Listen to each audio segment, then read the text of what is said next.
Sir, started, sir. Okay. Yes. Good afternoon, everyone. A very warm welcome to all the delegates from all over the world, UAE, India, and the rest of the world. Sorry, we had a little IT issue and we got delayed. So we'll quickly give a small introduction. So this is the first surgical CME that we are having.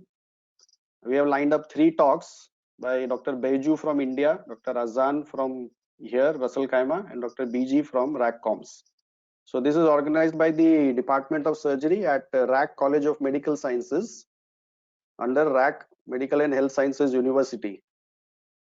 So being in this COVID situation, we have shifted to this online thing. We had COVID webinars earlier. We did a chronic kidney disease webinar last month. So we are doing a series of this short webinars, 2 hours webinars every month. We have few more lined up for the next month. And as we are getting them accredited, it will be there on our website in the CME section on the RAK MHSU website.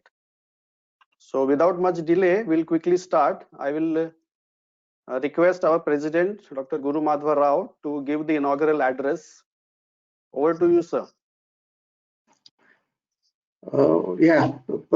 Dear distinguished speakers and the delegates, so good afternoon to all of you. Of course, for some it may be good morning and for some it may be good evening. I'm very happy to know nearly 400 delegates have registered for this conference, and it's we are very happy for that. And I would like to congratulate the Dean and his team in the medical college for identifying the speakers and organizing this very important area of conference, which is related to surgery, minimal invasive surgery. Just now I was talking to Dr. Azan, who was our former dean and now he is a consultant surgeon here. You know, they have really selected 3 very important topics, very confusing, very conflicting, at the same time big money making, I should say.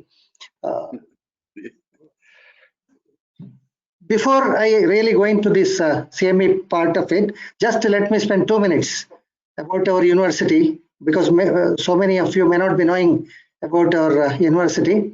RAK Medical and Health Sciences University is a health science university. We have medical, dental, pharmacy and nursing programs, undergraduate programs. In addition, we have also the masters in both nursing and pharmacy, different areas. I'm very happy to share with you. I've been fortunate to start this university from the scratch under the leadership and guidance from our Highness, His Highness Sheikh Saud bin Sakar Al Qasimi, who is the ruler of Ras Al Khaimah. You know, Ras Al Khaimah is one of the emirate of UAE. He's also the Supreme Council member. In fact, it is his leadership, his support and guidance what is responsible for now for the last 15 years of rapid growth. So actually we are a very young university of 15-year-old, but I'm very proud to say starting from 22 students in the year 2006, now we have more than 1,200 students. One point I would like to share with you, very proud point in fact, you know, most of our students, there are quite a number of our medical students, they are the children of the doctors. And why doctors prefer our college and university for their children?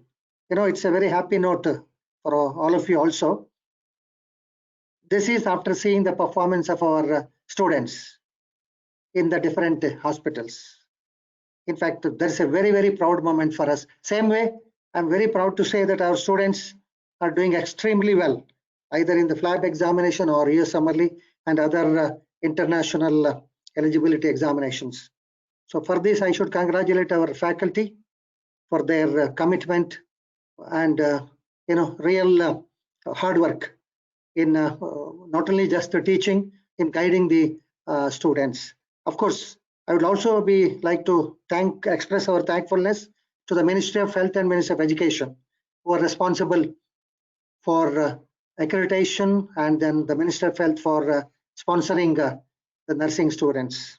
So with this introduction about our university, I'm very happy to inaugurate today's very important conference, and let me welcome Dr. Baiju Senadipan. Now he has joined. So today he will be talking about the weight loss, about that, and he's a big expert in laparoscopic surgery and of course bariatric surgery also. So he'll be sharing with you his experience. In addition, Dr. Azan, as Dr. Chaitanya said, he'll be concentrating on the different latest approaches in the biliary diseases, and Dr. Biju, again our colleague, he'll be concentrating on the robotic surgery. So you'll have a real update on some of the very important and exciting topics. So I wish all the speakers all the best and thank them for agreeing to be today's guest speakers, and thank all the delegates for this encouragement, and once again congratulate our medical team from the medical college, starting from the dean and other faculty, for organizing this series of webinars. I request all the public to make use of this series of webinars, which are very, very useful. So once again, let me thank all the speakers, especially our external speaker, Dr. Baiju, and of course, Dr. Azan. As I told you, he was our own dean formerly. Now he is the adjunct faculty. And of course, Biju is presently the assistant professor in surgery. So once again, hearty welcome to each and every one of you.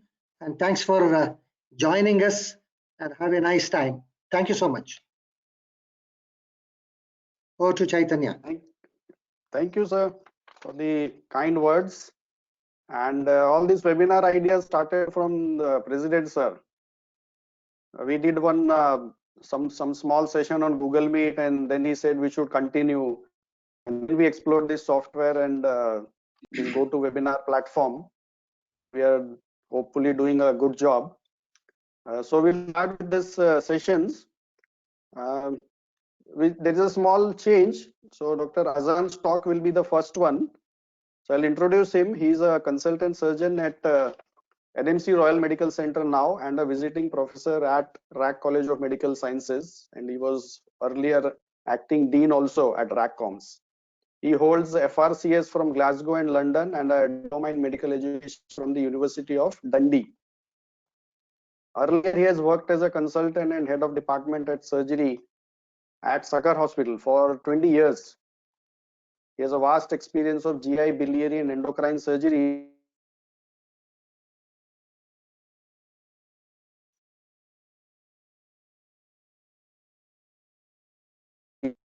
The clinical training at our medical college, RAKCOMS, for the training in the ministry hospitals. So he was the main person who designed the clinical curriculum framework and ensuring its implementation way back in 2008, when the first batch of students were about to go to the hospital training. He has always been contributing towards the clinical teaching of students. So even though he has left the ministry hospital, he is still continuing as a professor with us. He is a very well-known figure among the surgical fraternity in the UAE.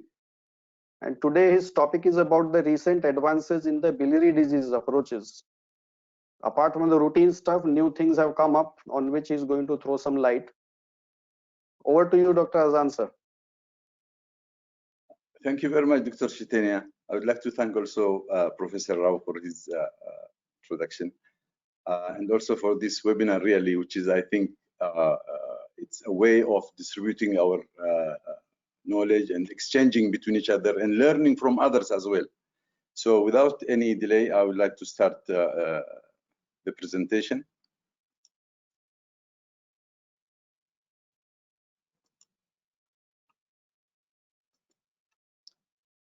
Okay, I hope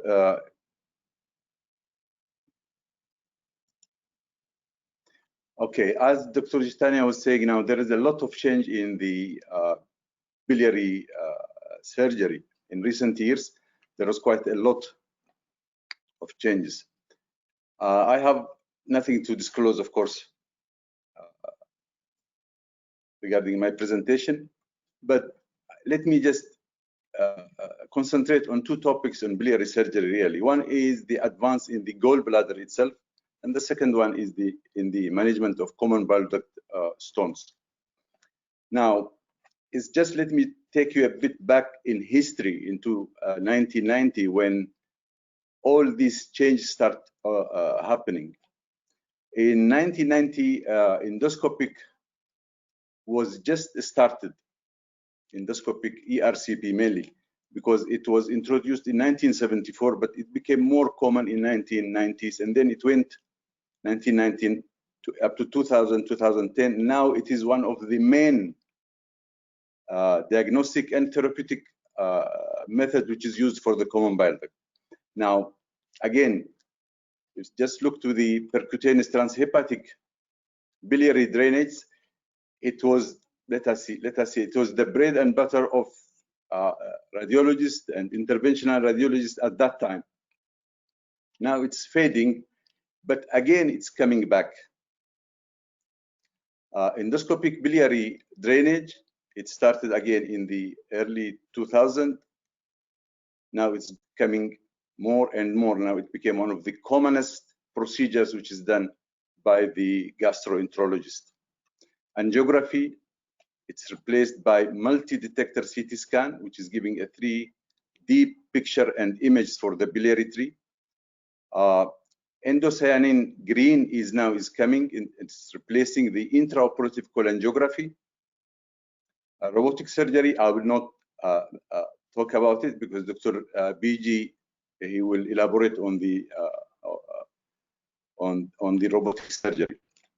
Now, as I said earlier, I will just concentrate on the gallbladder or cholelithiasis and on the common bile duct.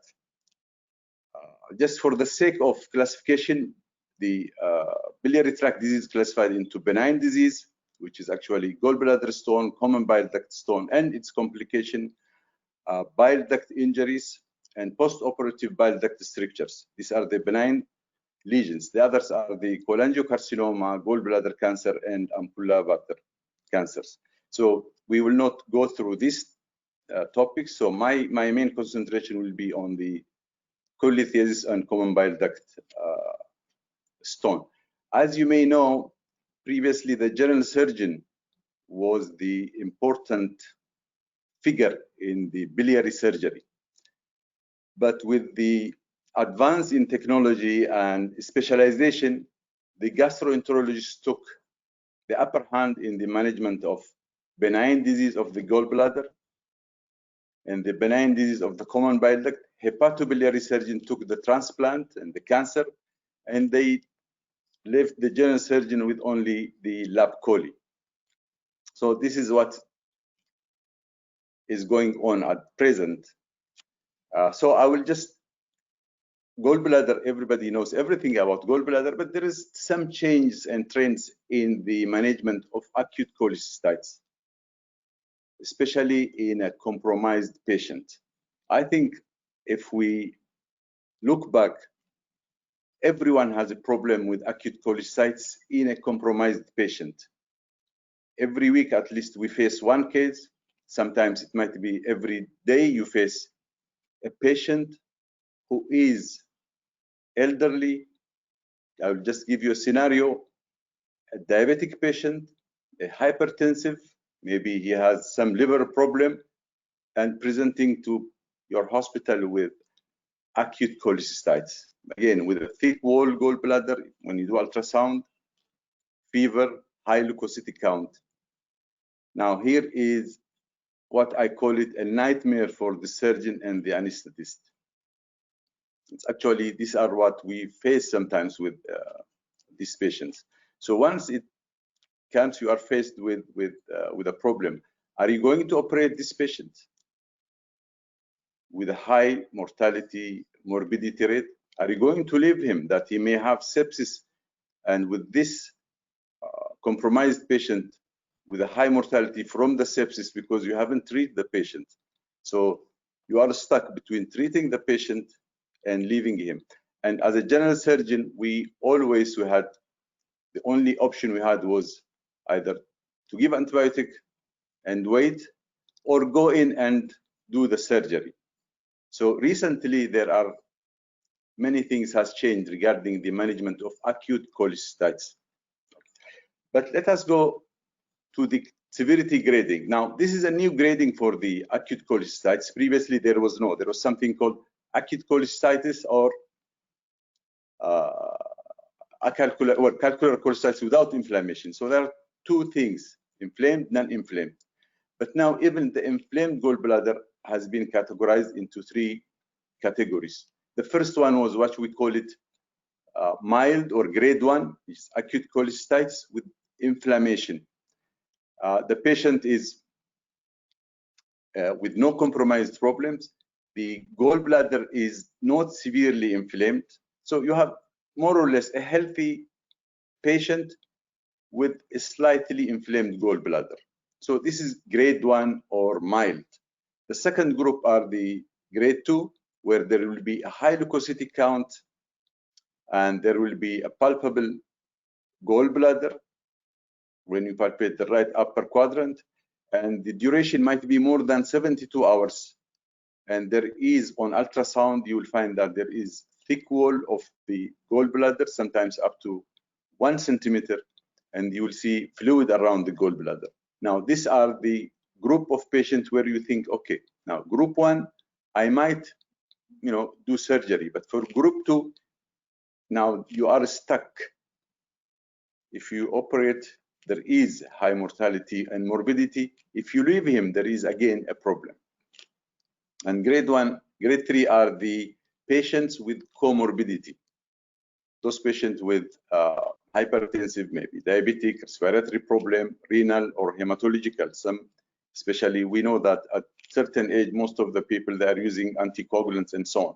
So you are stuck with this type of patients. So what are the choices? What choices do we have now? We have, in grade 1, we can do early laparoscopic cholecystectomy. Again, with more or less, we have to take in consideration that there might be some complications. So that's why we say, if you are experienced in doing that, go and do laparoscopic cholecystectomy. Grade 2, you can classify it into 3 A, B, and C. And then you can manage the patient accordingly. If the patient is fit and the inflammation is toward grade 1, then I might go in and do cholecystectomy at daytime with good anesthesia and with good backup. If there is, you think that this patient, there is more than 72 hours, there is also leukocytosis, and there is a palpable mass in the right upper quadrant, then okay, you have to delay the procedure. There is no doubt about it. Okay, this is now the new recommendation. But there are other, we will come up, if you delay the patient, you have to have other options. You have to have other things for management of the patient. So, and then there is a grade 3 that you should not put your hand into the patient, because you know that this patient will have a high morbidity and mortality rate. So the recent, which we call it the Tokyo Guidelines 2018, it came out with a guideline which actually advise the surgeons who are facing this type of cases like acute cholecystitis. As I said, it's a nightmare really when you have elderly patient in the middle of the night and you are stuck with a patient whom you are thinking, am I going to operate him or I wait? There is a good guidelines, it's the Tokyo 2018 guidelines. I think that most of the time you can delay these procedures, and especially in grade 3 and 2, you have other options. So what are the other options that you can do in these cases? I think we will just, before that, let me just show you a recent paper. It's not that recent, but a paper where they took some patients and divide them in two groups. One group, all these patients were acute cholecystitis.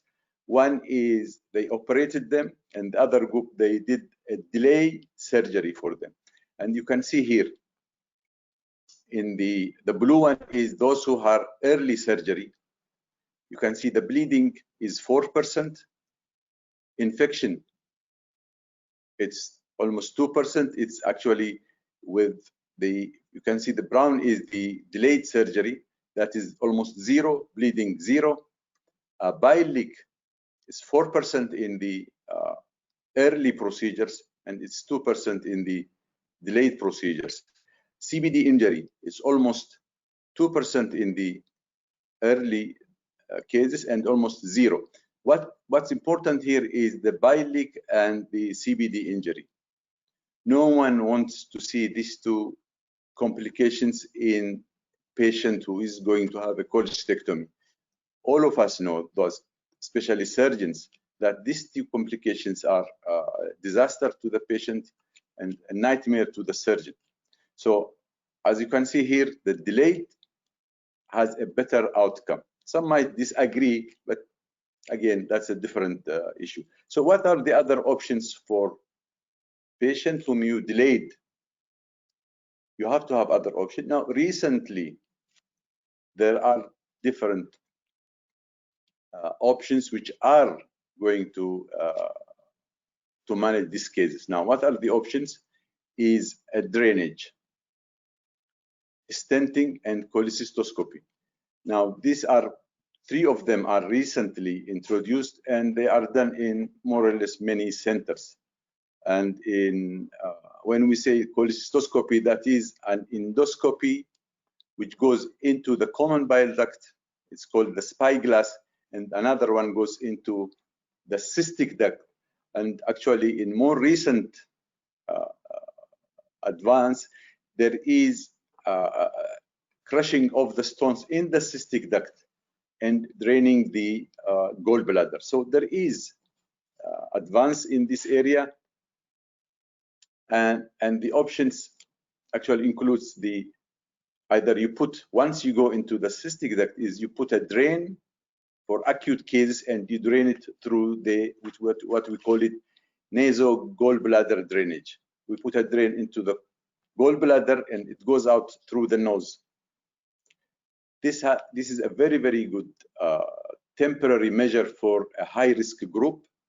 And then the other way is you can put a stent in the gallbladder in the cystic duct itself.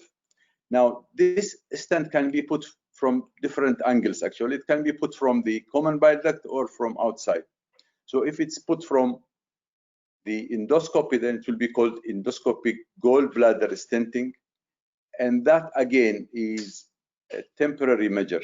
But for some, it is a permanent, actually. There is the other way is when you want to drain and you have no access to the common bile duct. So you go percutaneous, transhepatic, or percutaneous directly to the gallbladder. And in this case, either you drain it or you put a stent. But what is new also here is in some center, they have done endoscopy, percutaneous endoscopy. They put a stent, they make it wider, and they went directly into the gallbladder from the percutaneous, from the skin. They went to the gallbladder, they removed all the stones, and they put a stent from the cystic duct to the common bile duct. So you have some options here in patient, especially in severe inflammation, or what we call it in grade 3, that you can put a stent from outside to the common bile duct, not the other way around. And more recently is the endoscopic ultrasound guided procedures. Now we will come to this, especially the ultrasound guided. It is done through the endoscopy. It's actually is more of help in stones in the common bile duct, and we will come to that points a bit. Now, this is one of the recent papers which is published by the Annal of Gastroenterology, which says drainage methods have changed from percutaneous transhepatic biliary drainage to the nasobiliary. And that also has, we know that the percutaneous was associated with a high morbidity rate.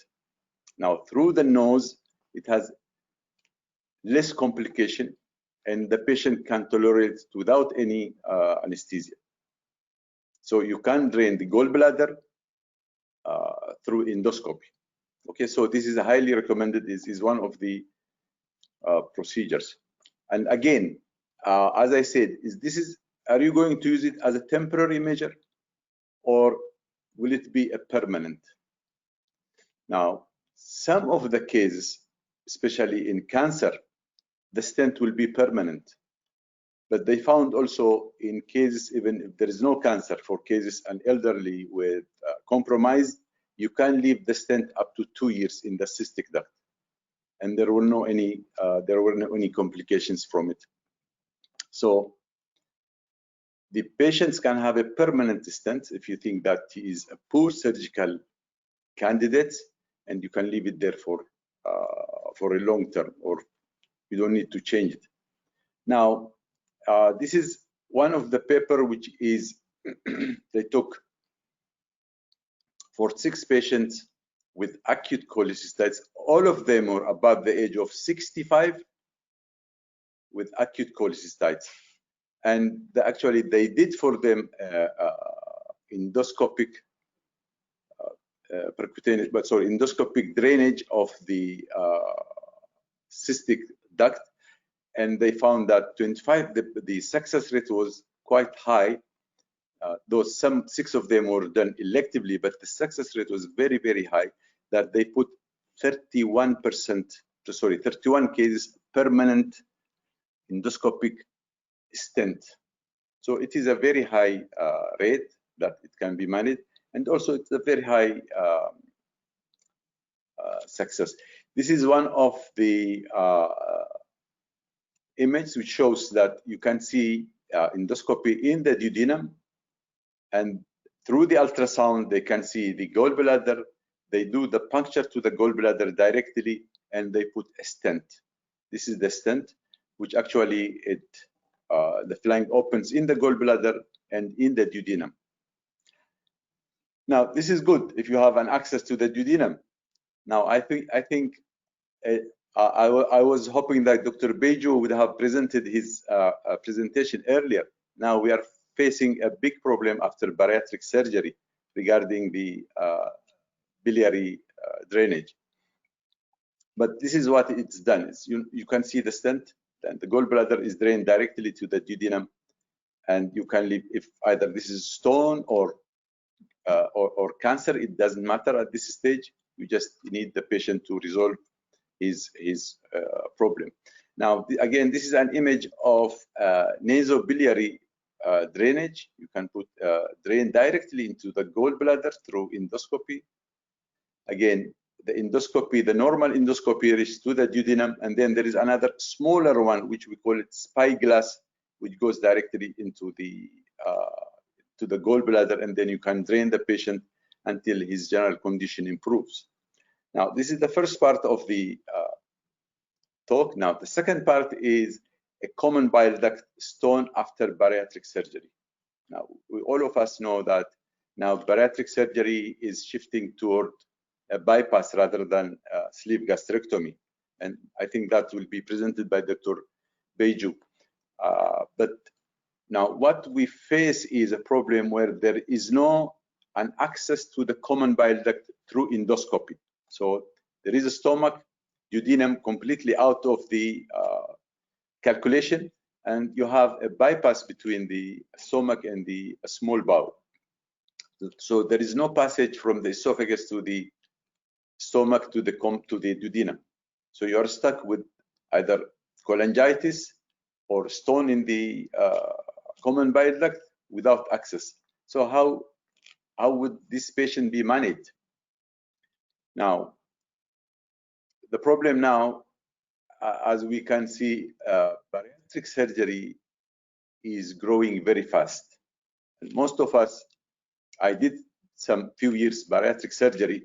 So most of the general surgeons now, they are shifting to bariatric surgery now. If you know that the rate of obesity in any country, it's around 33% of the population. The rate of gallbladder stone is very less than this when it comes to surgery. So the people are starting to shift to bariatric surgery, from general surgery to bariatric. So now any general surgeon, you rather say I'm a bariatric surgeon rather than a general surgeon. So there is really a shift of procedures. Now in this, of course, once you eliminated the access, you will have a problem in dealing with the common bile duct. And we know that one of the main complications of bariatric surgery is biliary stones.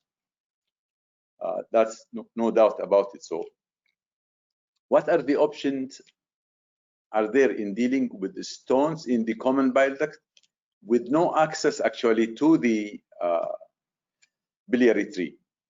So there are a few options available here. One is enteroscopy. Enteroscopy is actually an endoscope which goes from the remnant of the stomach down into the small bowel and turns upside down to the duodenum.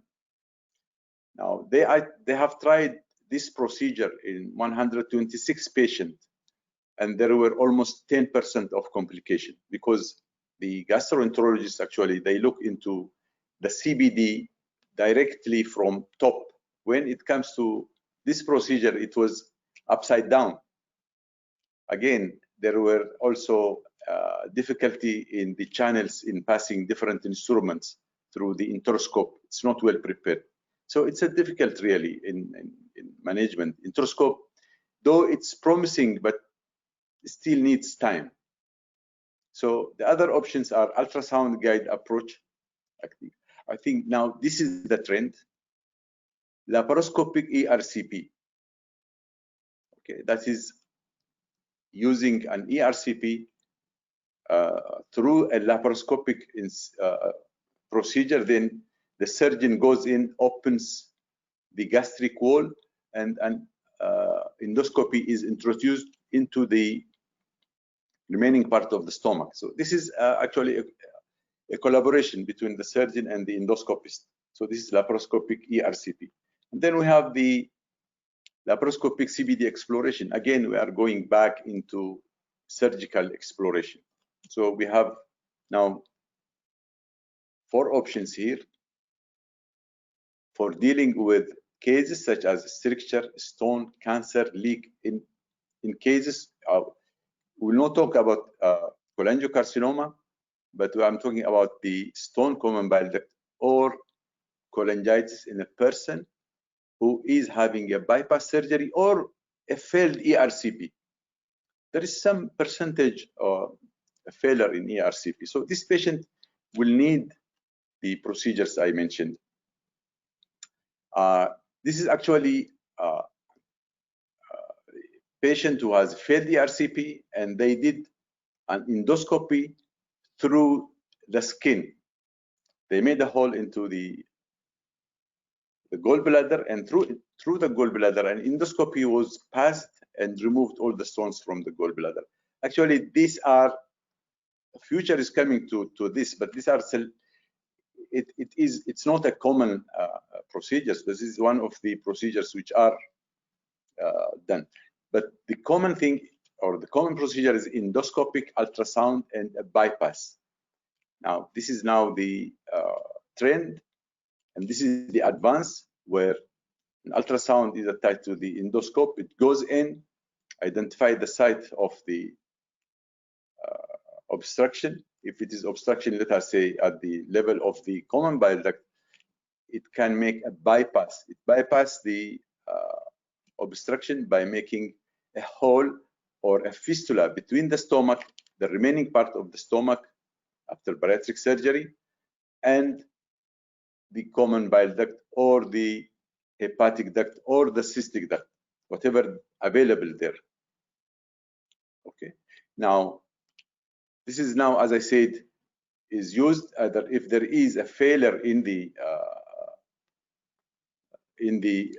ERCP, or actually there is no access for ERCP.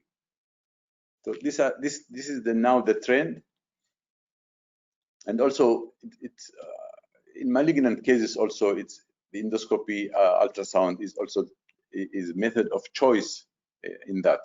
Now, this image shows that through endoscopy, guide wire is passed into the left hepatic duct, and then a stent is put there. This is a case where there is either ERCP failed or there is a cholangiocarcinoma at the distal part of the common bile duct. So you can see a stent here between the stomach and the left hepatic duct. This can be a temporary measure or a permanent measure. Again, you can do a bypass between the duodenum and the common bile duct by, of course, ultrasounded guided endoscopy, and you put a stent, same stent as I showed you in the previous slides. This is just to show you how the endoscopic method is used into the right hepatic duct, and then there is a stent put here to bypass the obstruction. Okay, these are the stents, and these are the bypass which are done. This patient has multiple stents because of different lesions. Now, the other method which is used is laparoscopic approach. And this one, as you can see, a patient with Roux-en-Y bypass, and endoscopy cannot go to the common bile duct. So this is the best way to do, is to do laparoscope, open the stomach from the remaining part of the stomach, and then the endoscopist can pass through that into the common bile duct and remove the stone or put a drill, whichever is easier. Now, there is another advance which is now in the field also, is the Indocyanin Green.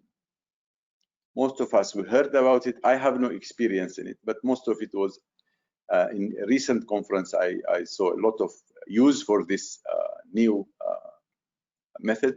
It's actually, all of us, we know the intraoperative cholangiography. Recently, with laparoscopic cholecystectomy, intraoperative cholangiography has faded.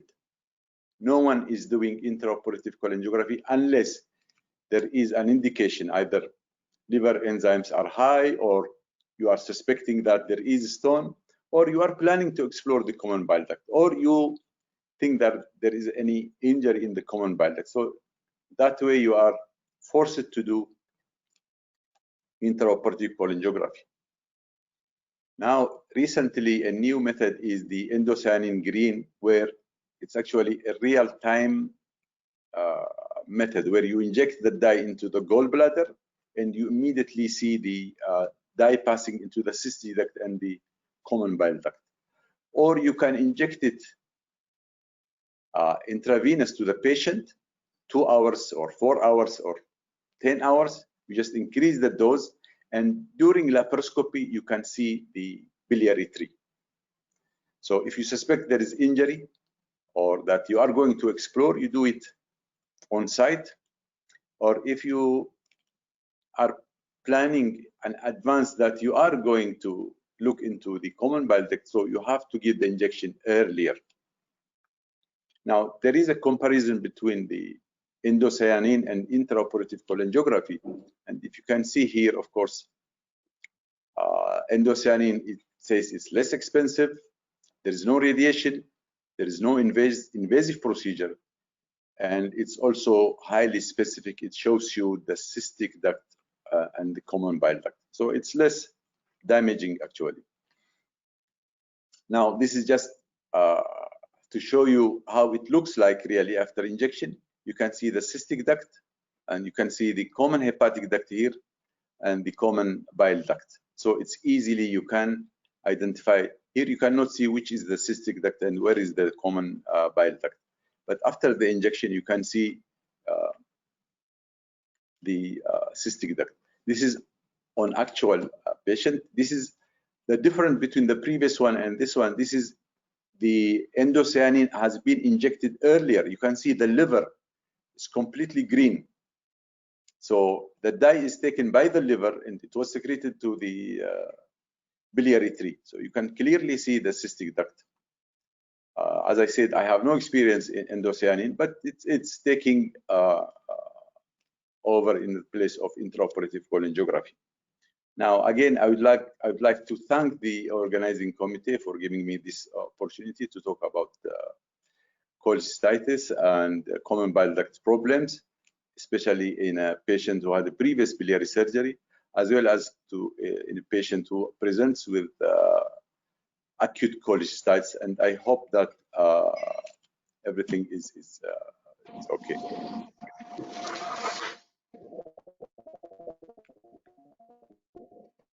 For the nice, short, crisp information. The questions I will request everyone to put in the question box. We'll compile all the questions and we'll do the Q&A session at the end of the 3 talks. The next speaker, Dr. Beju Senadipan, is a senior consultant and head of the Department of GI, Hepatopancreatic Biliary, Bariatric and Transplant Services of hospital at Trivandrum, Kerala in India. He is a qualified GI surgeon holding MCH degree in surgical gastroenterology from Government Medical College, Trivandrum. He is an eminent leader of laparoscopic surgery, we also call as a keyhole. Everything is done through a small hole, and has successfully performed more than 2,000 complex GI cancer surgeries laparoscopically. He is one of the few surgeons in India who routinely performs complex open and lap surgeries as well as endoscopic surgeries like ERCP. He has significantly contributed to the advancement of keyhole surgeries in India through pioneering the technique of advanced laparoscopy and extensive teaching of peers and junior surgeons. He has a large fan following of students and surgeons worldwide. He is well known in the surgical circles. He has published articles on laparoscopy in some of the world's leading journals. Today he is going to talk about this bariatric surgery, which is the weight reduction. What, when, why, and how. Over to you, Dr. Beju. Thank you for the nice introduction. Good evening, all of you, and good evening. My greetings from India, Trivandrum, where I work. I work in BR Life SUT Pattam Hospital, Trivandrum. Also, I have my own setup, Senadipan Institute of Medical Sciences. And also, I operate in Dubai. I visit Dubai quite often. I'm a visiting consultant in GI surgery in Dubai in International Modern Hospital. I don't have anything to disclose. Without wasting much of your time, let me start my presentation. We all know we evolved, how we evolved. Actually, in the previous century, we were like this. Now we are going to this stage. We don't know whether we will go to this stage. We don't know whether bariatric surgeries or lifestyles will come back as the earlier days to bring back our figure to this level. It's all happened because of the junk food. Every time you eat or drink, you are either feeding disease or fighting it. You can imagine the lifestyle of the people now. Even for going to a fitness center, they are using escalators. That is the culture we have. And after getting into the fitness center, since the doctor asked him to spend at least 1 hour there, either people are behaving or our mindset has changed. Our mindset has changed that we lose interest in few days of our workup to lose weight. These sculptures are in a dilemma. How to carve a sculpture, whether to carve it like this or like this. And reports are coming from UAE as well. Special report, this came in UAE newspaper. Obesity rate in UAE doubled the world average. It's happening because of the sugar consumption increased many folds last few years, because the meat consumption doubled for the last few years. the quality of meat, more of fat we are eating, and the food grains, mass production, we are taking more of tastier foods, less nutritious foods nowadays. So how will you class an obesity or obese patient? It's all depending on body mass index. What is body mass index? It's weight in kilogram divided by height in meter square. When you call a patient overweight, ideal body mass index is 19 to 25. When this body mass index, weight in kilogram divided by height in meter square, increases over 25, we call it as overweight. Usually we call 25 to 30 as overweight only. 30 to 35, it's class 1 obesity. 35 to 40 is class 2 obesity. And more than 40, we call it as class 3 obesity. And if you look into the definitions of abdominal obesity, you can see that the abdominal obesity, the waist circumference, if it is in males, if it is more than 1 or 2 centimeter, you are having abdominal obesity. If it is more than 88 centimeter in females, you call it as abdominal obesity. And also you can measure according to the waist hip ratio, and it has to be less than 0.9 in male and 0.8 in females. If it is more than that, you call it as abdominal obesity. There is a trend in Asian population that they easily become obese because of food habits. They eat more of rice. Asians are more susceptible to complications because of abdominal obesity, because of mental obesity. They tend to get more of abdominal obesity than the Western population. So the susceptibility to diseases are more in Asian population than in other populations. So the classification which I gave before is the WHO classification, which is modified. The classification as such is not modified, but they give a word of concern regarding the overweight. They call it as overweight if the patient is having 24 to 27.5, and obese they call it as 27 to 32.5. This is in Asian population, and above 32.5 with the comorbidity, you will have to do something for the obesity, especially surgery. So what are the problems of obesity? You can have diabetes mellitus, you can have dyslipidemia or cholesterol, you can have cancer risk, you can have mood disorders, you can have heart disease, you can have reproductive disorders, you can have liver disease, you can have hypertension. All these problems are because of obesity only. How can you prevent the obesity? There are some tips. You will have to take the food accordingly, that you will have to have a conscious shopping of the malls. You will have to take less carbohydrates, less fat, increase the fiber diet, increase the fibers in the diet, and take more of protein than carbohydrate and fat. Reduce the quantity only gradually. That is an important point.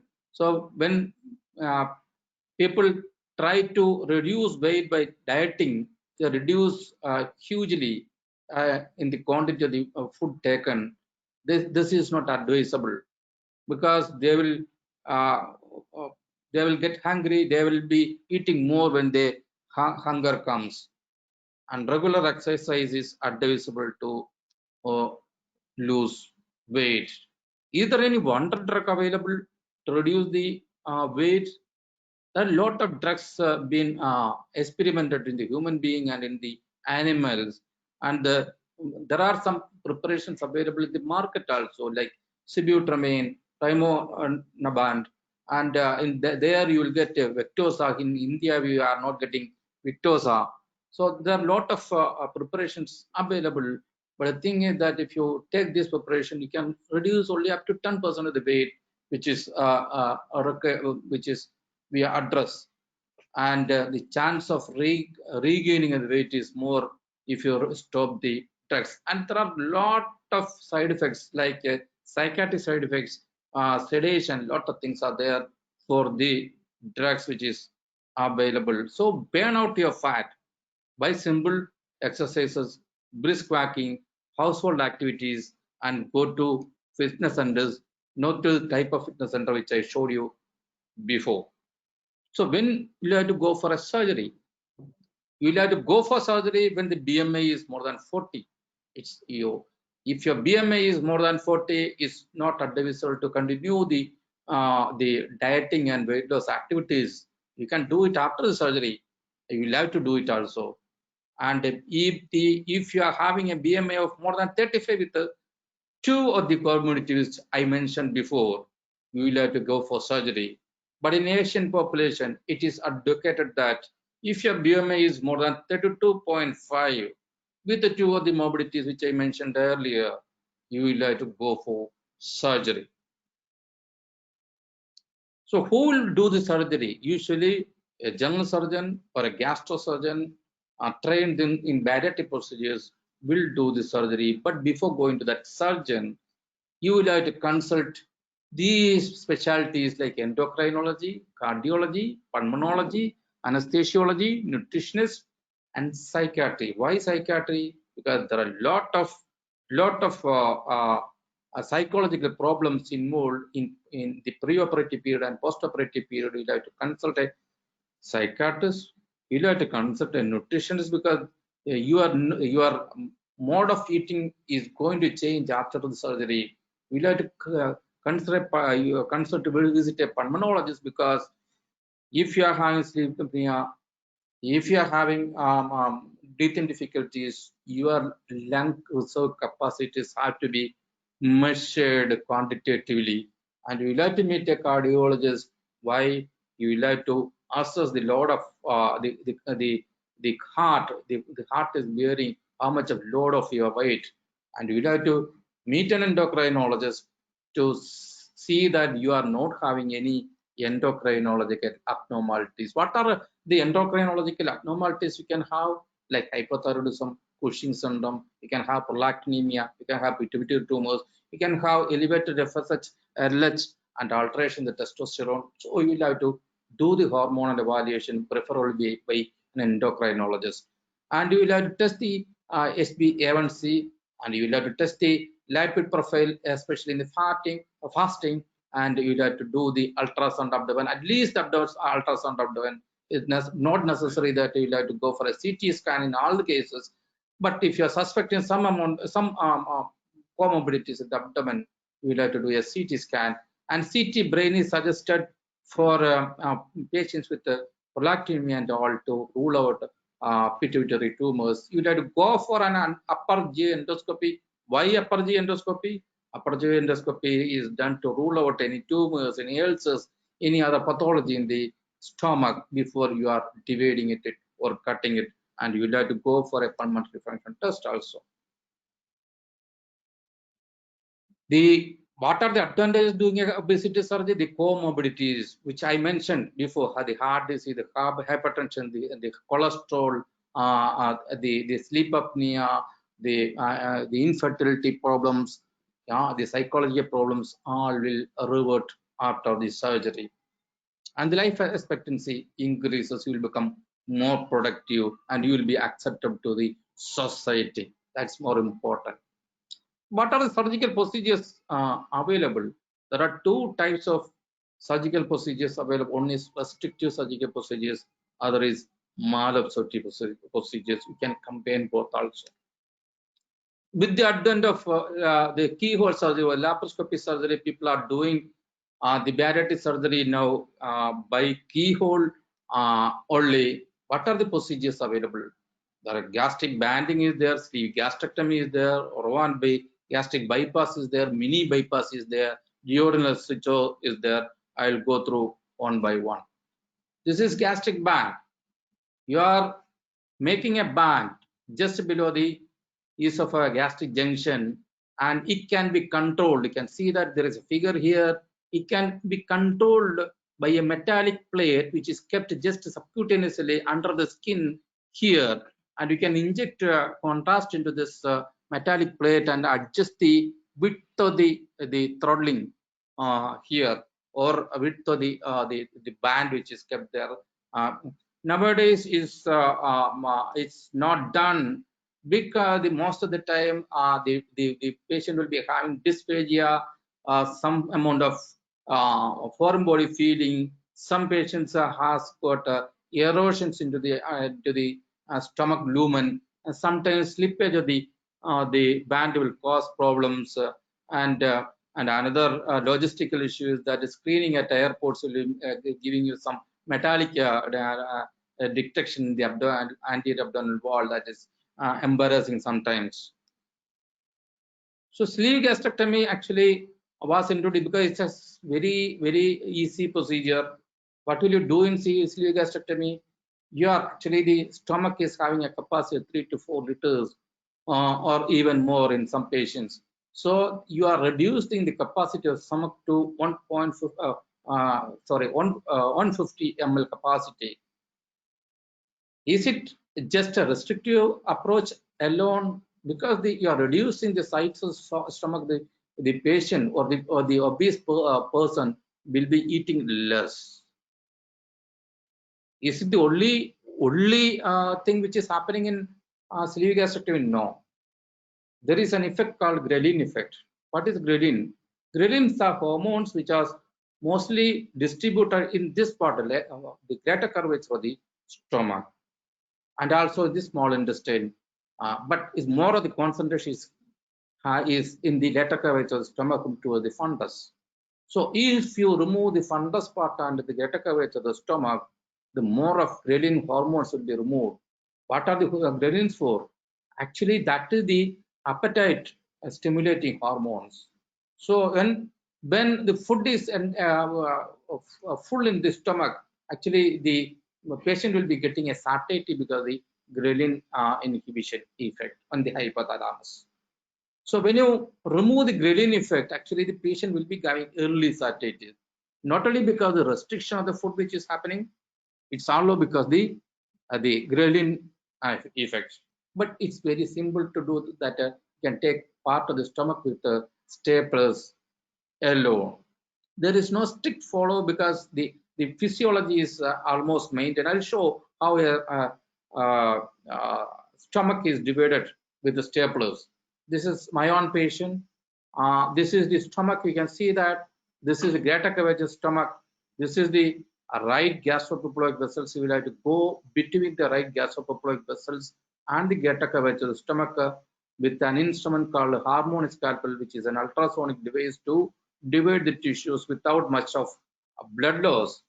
Then you go up, denude the greater curvature of the stomach with that instrument, and you go up to the fundus and then divide with an instrument called Endocyanin staplers. You can see that it's being divided with the staplers, which is coming through the 12 mm trocar sites in the anterior abdominal wall. So you'll have to check for the orientation. Again, another stapler. So sleeve gastrectomy, actually we remove the remnant stomach and we make the stomach tube into the shape of a hockey stick, so that will be having a capacity of 150 ml, so that when the patient is taking half a glass of water or half a glass of grains, the patient will feel full. Even if the stomach distends, because of the ghrelin effect, the patient will be having early satiety. So there is no strict follow because the physiology is maintained in this, because the food is going through the same pathway as it was going before, and you can obtain a weight loss of 60% of the weight loss. Excess weight you can lose in 1 year. But some patients, as our previous speaker was mentioning, some patients can regain weight. That is why the bypass procedures are gaining momentum in this era. So what is bypass procedure? Bypass procedure, what you do is that this is esophagus, this is part of the stomach. The stomach is divided into a pouch, making the stomach into a small pouch of 50 ml capacity and disconnecting the rest of the stomach. And my previous speaker was telling about doing an ERCP in the, because it's disconnected, you will not be able to go through the same pathway as the surgeon or the endoscopist was going before. So you'll be having difficulties in doing ERCPs and stone removal from the CVD stones. Here actually what you do after this one, this is DJ flexure. You measure a length of intestine, divide it there, and connect it to the stomach pouch. And then the divided portion is again, this length is not a small length, depends on the weight of the patient. You can alter, that varies from 100 centimeter to 150 centimeter, or even more than that you can take depending on the weight of the patient. This is called the pouch, this is called the vertical limb, and this is called the horizontal limb. The problem with the RYGB or Roux bypass is that operative mortality is reported mortality is 1.5%. Major complication can happen in 0.6 to 6%, so stringent follow-up is necessary. 70% of the weight loss will happen, excess weight or the weight will happen in 1 year, and regular checkup of the minerals and vitamins is necessary, because actually they will be having malnutrition of some of the minerals, and you will have to supplement it with injectables, not with oral, because the normal route is lost. So you will have to supplement with the injectables, and they can have dumping syndrome and other things, and you can lose your skin texture and all. You will have to do some thing for the loose skin and all, like cosmetic surgeries you will have to do. So this is actually, these problems can be reduced by a modification of previously I was telling about the vertical limb and horizontal limb having anastomosis in the upper part, anastomosis in the lower part. Here actually there is no much of anastomosis, only single anastomosis is there. So the food will be going through this route and the bile will be flowing this route. So this is mainly done as a metabolic procedure as well as a bariatric procedure, so that the sugar will be controlled, the dyslipidemia will be controlled, the other comorbidities will be controlled earlier than sleeve gastrectomy. This is a complex procedure. Duodenal switch is done for morbid obese patients. This is actually disconnecting the duodenum here and taking the ileum and anastomosing here.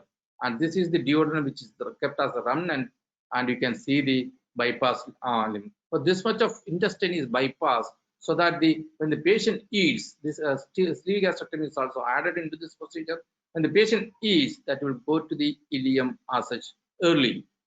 So there is a lot of malabsorption which is happening in duodenal switch operation. This is one of my, this is actually a sleeve gastrectomy patient. Actually, the patient had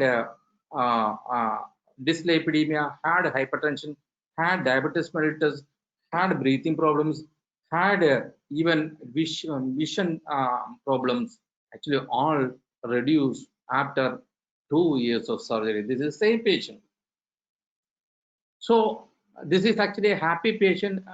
Publishing with permission of the patient only, from UAE only, came to India for surgery. See the difference between the surgeon and the patient. The choice of surgery and BME, actually there is no correlation. You will have to tailor make the procedure according to the wishes of the patient, customize the procedure according to the wishes and the readiness to follow up of the patient. So generally you can say that if you are having a BMI of less than 40, you can go for a sleeve resection. 40 to 50, probably bypass will be helping you, and more than 50, duodenal switch operation or more than 55, you may have to go for a two-stage procedure that doing a sleeve gastrectomy initially, then go for a second procedure after some time. No, some gut feelings about the diabetes. So the diabetes mellitus, if you say the international data regarding diabetes mellitus, you can see that among people diagnosed with the diabetes mellitus, only 15% are having normal BMI. Means 85% of the patients are having more than 25 BMI. Of that, 55% are having more than 30 BMI, and 30% are having 20 to 50%. Means 80% of the patients, the diabetes worldwide, are having more BMI than 25. So you can get a control of diabetes mellitus if you do a weight reduction procedure. So actually, why metabolic surgery evolved after bariatric surgery is because we found that even before weight reduction, the diabetes is getting controlled. The diabetes is getting controlled before the weight reduction happening after bariatric surgery. So there is something other than what is happening than the weight reduction. So then the theories came in regarding incretins and anti-incretins. I will tell you what it is. And people started extrapolating the same results to normal weight people to control the diabetes mellitus. That's how ileal transposition and other procedures came in. The early results are encouraging, but we like to get long-term data regarding this ileal transposition and all. See the response of the comorbidities after bariatric surgery. Diabetes mellitus resolution happens in 90 to 95% of the patients. Sleep apnea, 100% of the patients are benefited. Hypertension, 60 to 65% of the patients are benefited. Heart failure, 60% of the patients are benefited. Cholesterol, 70% of the patients are benefited. So there is definite response to comorbidities after a bariatric surgery. Now coming to incretins and anti-incretins. These are not big things. Incretins, if you slay lightly, these are insulin-like peptides, which is secreted from the mucosa, the duodenum, small bowel. So incretins are more secreted in the ileum, terminal ileum, and the anti-incretins are more secreted in the duodenum. When the food passes from the normal route to this level, the anti-incretins are secreted more and the incretins are secreted less. So what happens then? When food passes through the duodenum into the jejunum, the anti-incretins act, and that will cause the resistance of the insulin or the pancreas, which is secreted from the pancreas.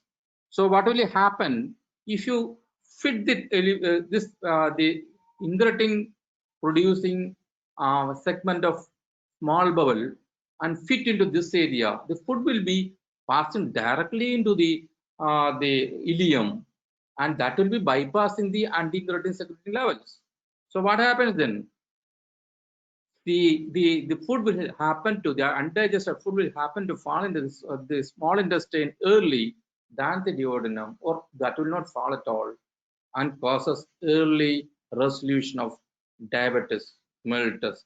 That is the basis for investigation by Rubino and Gagner in 2002 to produce metabolic procedures. These are the early results of metabolic procedures. Potential of surgery for curing diabetes. Curing, the word they are using is curing type 2 diabetes mellitus in the journals. This is another diabetes surgery. It's not bariatric surgery. Diabetes surgery, a new approach to an old disease. See, I'm not going to the details of this thing because the audience is actually medical graduates, medical students and all. So I am not going to the details. Greetings from Senathipan Education Foundation. Actually, this is an education by Senathipan Institute of Medical Sciences. So we can join the Facebook group or WhatsApp group of this foundation. We have weekly webinars on many subjects on many topics. Please join. Thank you, Biji and other dignitaries for giving me this opportunity. Thank you all. Thank you very much, Dr. Beju, for an elaboration on the different options of bariatric surgery. I hope our students got a revision of this. We do orient them as a theory lecture, so they got some practical tips also. I will move to the next talk. Is by Dr. B.G. Thomas George. He's a colleague of mine working as associate professor in the surgery department at RAKCOMS. He has worked earlier at private hospitals in UAE and previously in Oman. He holds FRCS from Glasgow and a DNB qualification from India after the MS degree in surgery. His areas of interest are general surgery, laparoscopy, and anal surgery.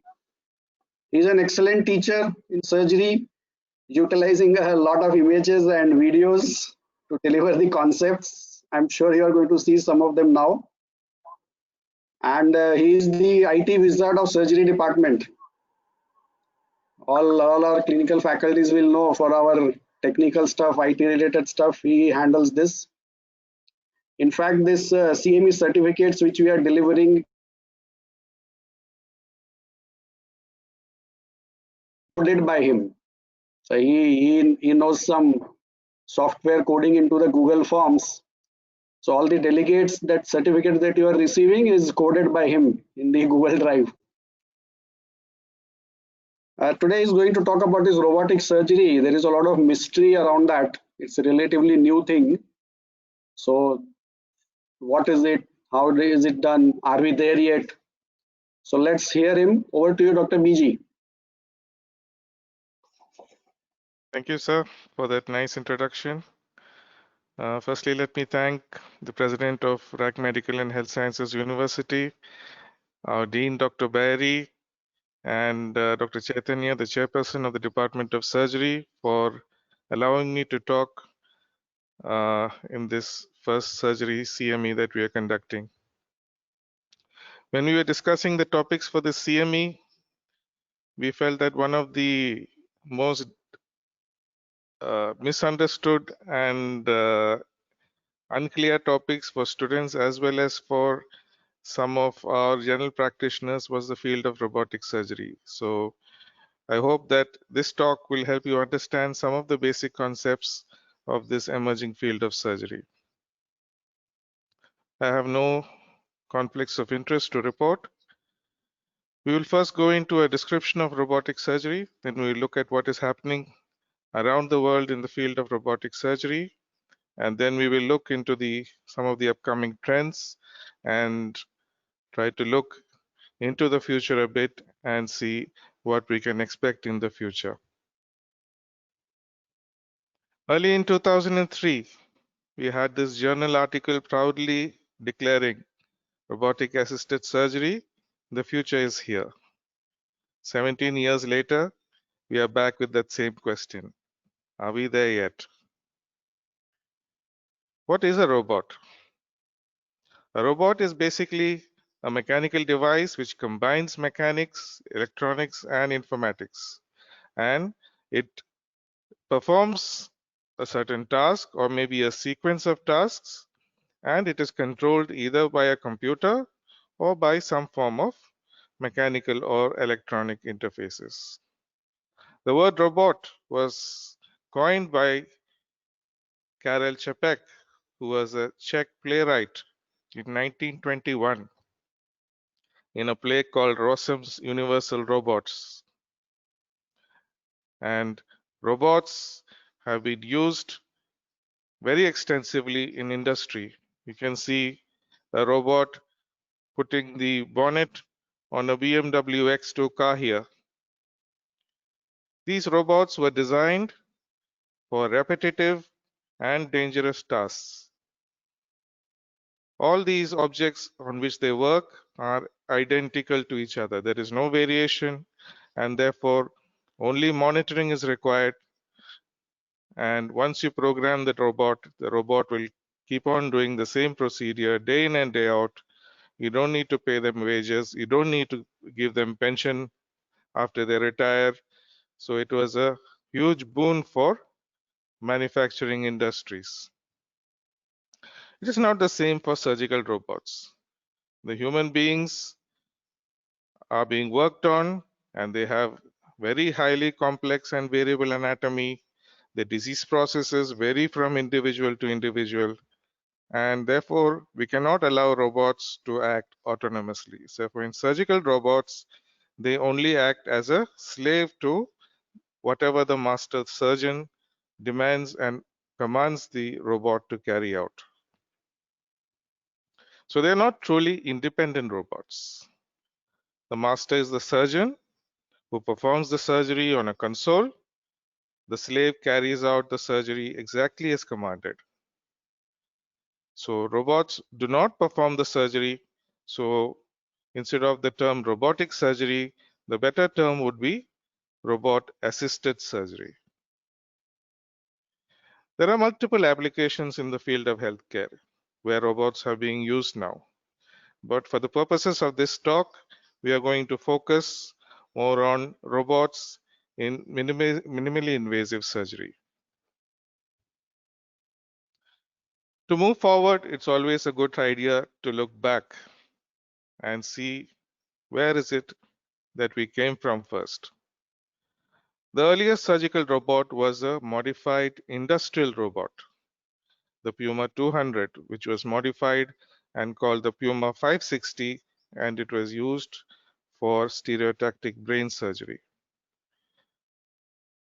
3 years later, a similar kind of modified industrial robot, the RoboDoc, was used to prepare the joint cavity to receive the implant for arthroplasties in orthopedics. In the 1990s, the US Army and NASA looked at these surgical robots and they began to think, why can't we use these kind of robots remotely? If a soldier is injured in the war field, can a person sitting in the base or at headquarters perform the surgery in the war field? Because as we know, there is a golden hour where we can treat trauma victims. And if the patient does not receive any treatment in that golden hour, the morbidity and mortality is very high. So instead of wasting time transporting the patient, why can't we do the surgery at the spot? NASA was planning to send humans into space. And what happens if somebody requires a surgery in space? So the US Army and NASA started to fund robot research for uses in space and war. And this led to the first surgical robot called ESOP, the Automated Endoscopic System for Optical Positioning, which became the first robot to assist in a surgery. What it basically did was control the camera for a laparoscope. And instead of an assistant holding the laparoscopic camera, the ESOP used to control the camera by use of the surgeon's voice. The aim was to do one-man surgery, especially in areas where you cannot find a particularly trained assistant to hold the camera for you. This ESOP technology was taken up by a company called Computer Motion, who released the ZIA system, which incorporated this voice control camera technology with 2 more arms which could handle laparoscopic instruments. In 2001, it received FDA approval and it was marketed at around $975,000 US. Later, the company called Intuitive Surgical released the Da Vinci system as a competing device, and its cost was a little more than 1 million. So the ZIA system had a head start, but these two companies started fighting with each other, and the lawsuits stopped all development of robots for a while. So ultimately, these two companies decided to merge, and for a long time, it led to a monopoly of the surgical robotic system. From 2005 to 2020, the market has grown from 227 million US dollars to a present estimate of around 6.7 billion US dollars. And there's a projection that by 2025, it can grow to 11.8 billion US dollars, or even some optimistic analysts say that it could grow even up to 25 billion US dollars. So it is not a wonder that this kind of market has encouraged so many different companies to come up with their own models, and now new systems like the Versius, Raven, Amadeus, the Senhance, so many kinds of newer systems have come out with newer technologies, which is encouraging the advance of robotic surgery. All robotic surgery machines have three basic components. One is the surgeon's console, the second is the surgical or the patient cart, and the third is the vision cart. So let us look at these components one by one. The surgeon's console contains the vision console, where you can see the operating field in binocular 3D vision. There is a safety feature where once the eyes move away from that area where you can see the field, the robot stops moving. So it is if the doctor is distracted, the surgery stops immediately. And there are speakers and microphones which allow constant communication with the assistants near the patient's side. There are controls on the left-hand side which can control the surgical console. You can move it up and down.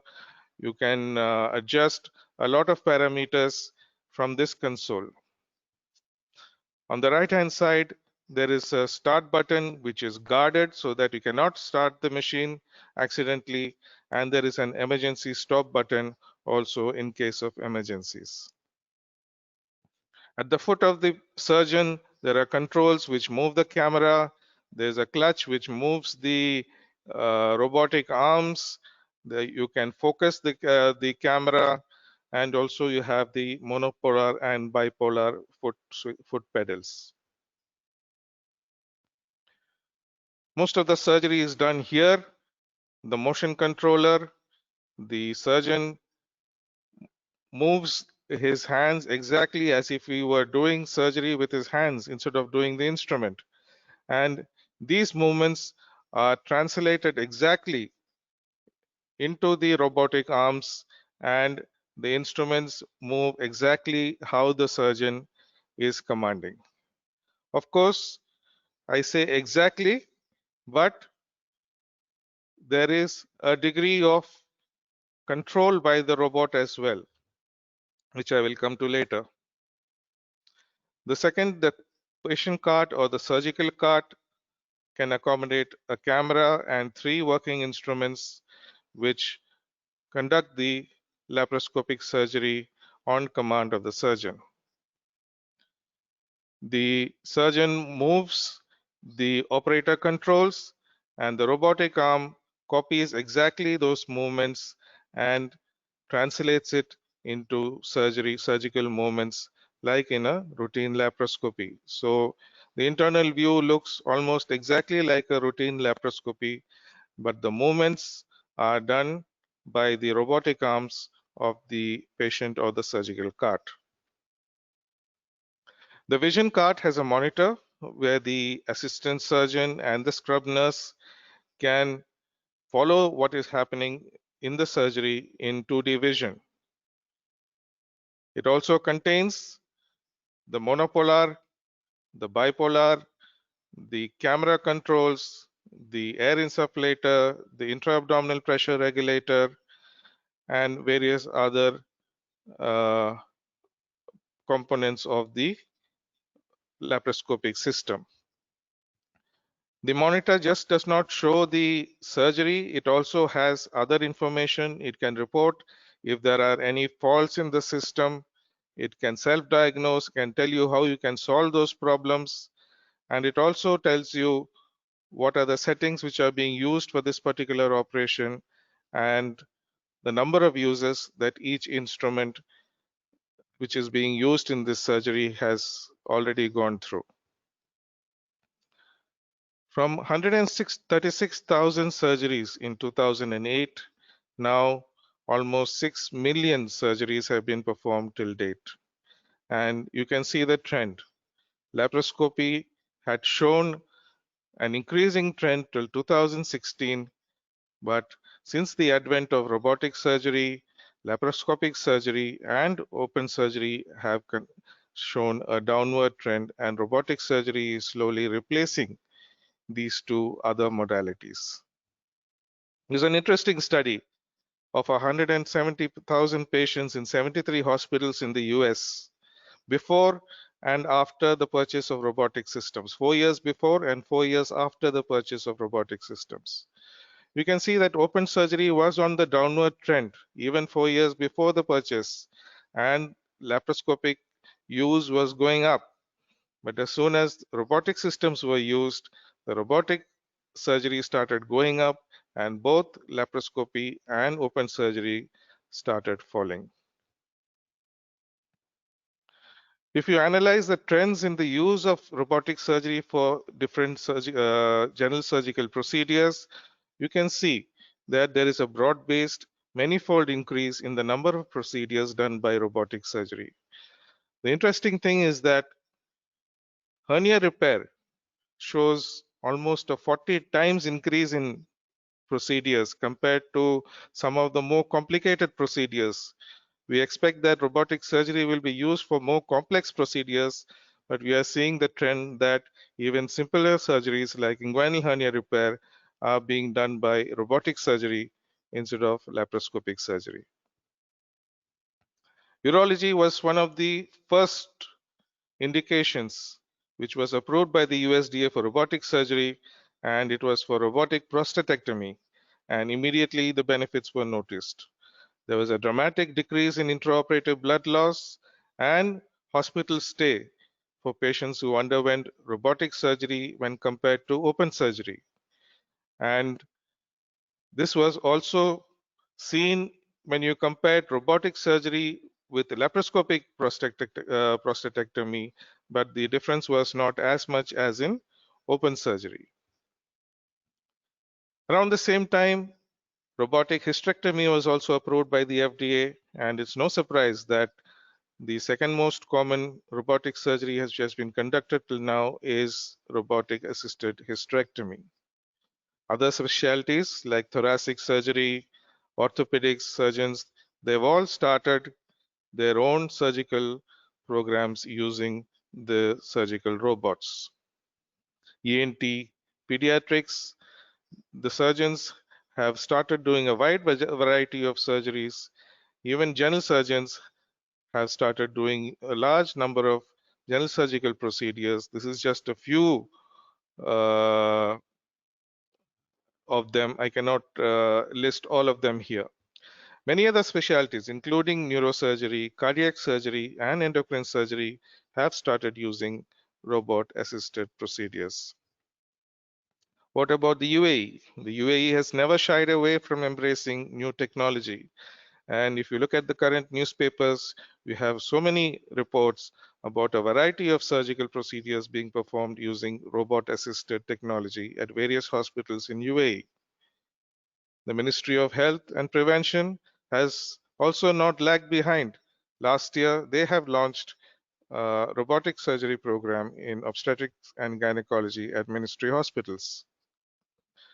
The benefits of minimally invasive surgery, that is including laparoscopy and robotic surgery over open surgery, is no secret. Everybody knows about it.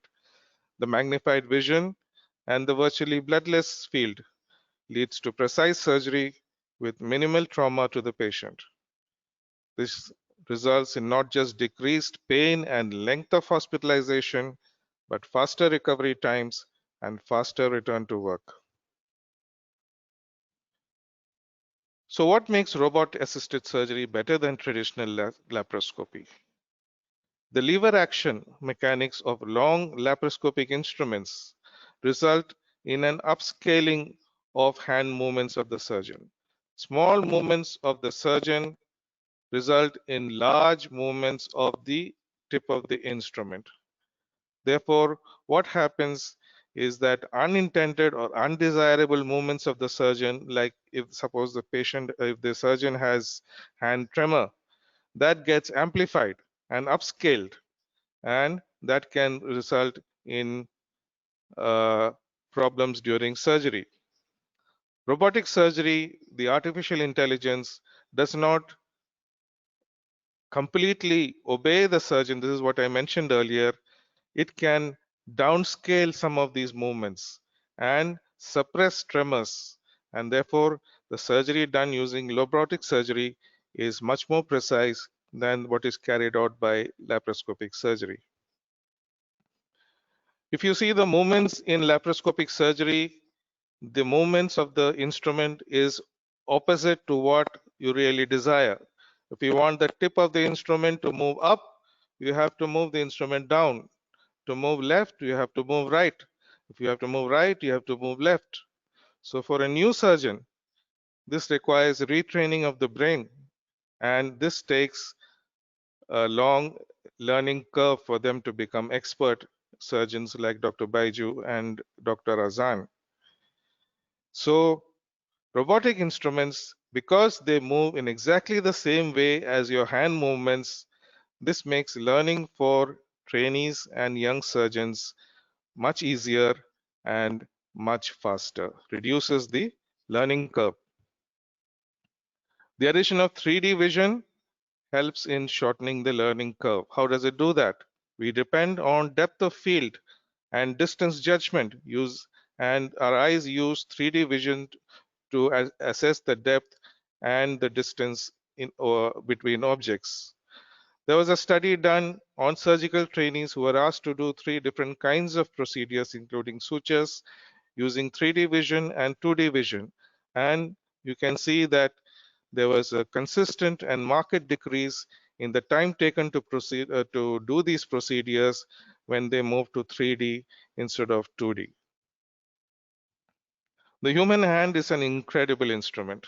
When you combine with the shoulder joint, the elbow, the forearm, and the wrist, there are 7 different kinds of movements which are possible with the human hand. There are 3 different movements possible at the shoulder, 2 at the elbow, 1 at the forearm, and 2 at the wrist.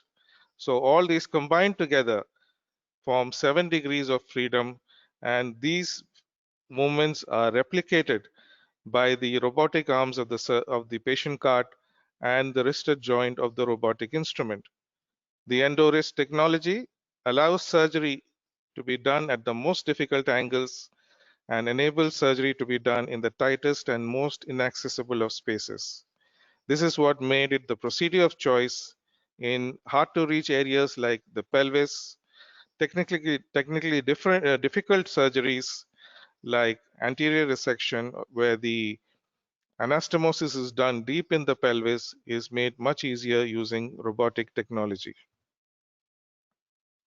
Compare the degrees of movement to what is afforded by the laparoscopic system, and you can see what is the excitement that the robotic system has.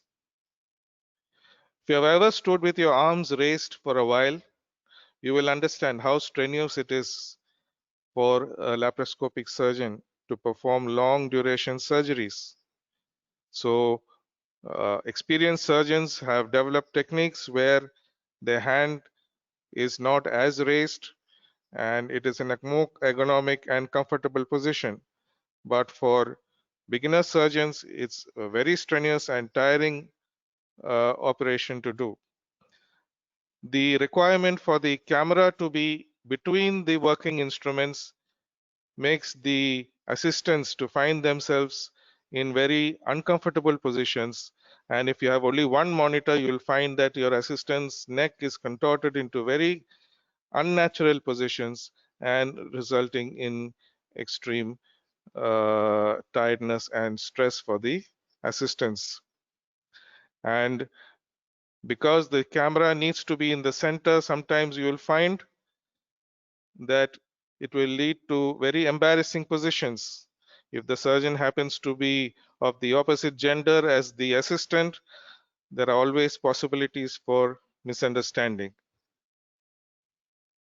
Compare that to the ergonomy of the robotic surgeon, where he is seated comfortably with good back support, elbow support, head leaning against a very soft console, and watching the surgery in three-dimensional vision. Dr. Azan had talked about this, where Indocyanin Green dye is used and infrared light is directed onto the surgical tissue being operated. And this increases the vision of the surgeon beyond the capacity of the human eye, where you can easily identify structures like the bile ducts, you can identify arteries, veins, nerves, and you can avoid damage to these structures, and complications also can be avoided thereby. You can overlay CT or MRI images or superimpose them on the surgical field, as in this case of renal surgery, where the renal artery is superimposed on the kidney so that you can identify the structures safely and help avoid, and you can help to plan the surgery in real time using imaging technology.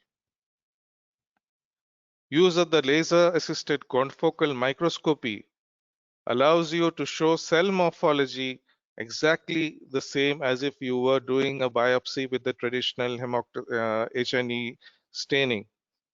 So looking at the cell morphology in real time while you're doing the robotic surgery will help you identify safe margins of resection in cases of cancer, and it will reduce the chances of local recurrence and avoid repeated surgeries and morbidity for the patient due to positive biopsy margins. So with all these advantages, why is it that every single surgeon is not moving to robotic surgery? The main problem is the cost of the machine. It's about 1.85 to 2.3 million US dollars for the machine, and it costs another 170 to 180,000 per year to maintain these machines. Add to that the cost of the instruments, which are roughly about 10 times that of lab instruments, and the limitation that the manufacturer has put in the use of the instruments, where you can only use it for 10 times. After the 10th time, the machine will refuse to accept the instrument, and therefore you can see that the costs involved are very, very high. Assessment of costs done across various surgical specialties and procedures show a marked increase in cost in robotic surgery compared to traditional laparoscopy. These cost differences are without calculating the cost of maintenance and the cost of purchase. This is only with the cost of disposables and variables. Some of this cost can be offset because it has been shown there is a shorter duration of hospitalization for robotic surgery, but it is still not enough to justify robotic surgery in simpler procedures where laparoscopic surgery gives you equal results. The second challenge is the loss of tactile sensation. We all depend on the sensations in our fingers for every routine task every day. We have to assess the consistency of objects from soft to hard, and the recoil sensation when we put stress on an object. These help us to calibrate the pressure that we put on the objects and adjust the force that is required to perform the task. So for open surgeons, the use of the hand helped us to do surgery in a very safe and a helpful manner. But for laparoscopy, because of the long instruments, there is already a significant loss of haptic feedback, and robotic surgeons, especially being totally distanced from the patient, suffer a total loss of haptic feedback. The force generated decreases as the haptic feedback increases. So for surgeons, this results in much less tissue trauma and greater wound healing because of better haptics. Here you can see that loss of feedback can lead to serious consequences like knot slippage, which can cause torrential hemorrhage, and suture breakdown in bowel anastomosis can lead to anastomotic leaks after GI surgery. What is latency time? This is one of the other challenges.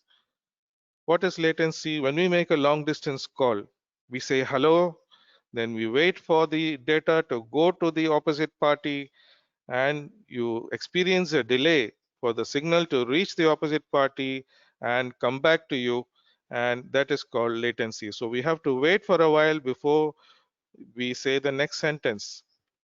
In robotic surgery is the same thing. You command something to happen in the surgeon's console, and it takes time for that movement to get translated to the surgical cart and for the video of the task being performed to travel back to the surgeon's console. So in robotic surgery, latency is not a big problem as long as the robotic console and the patient cart are close by.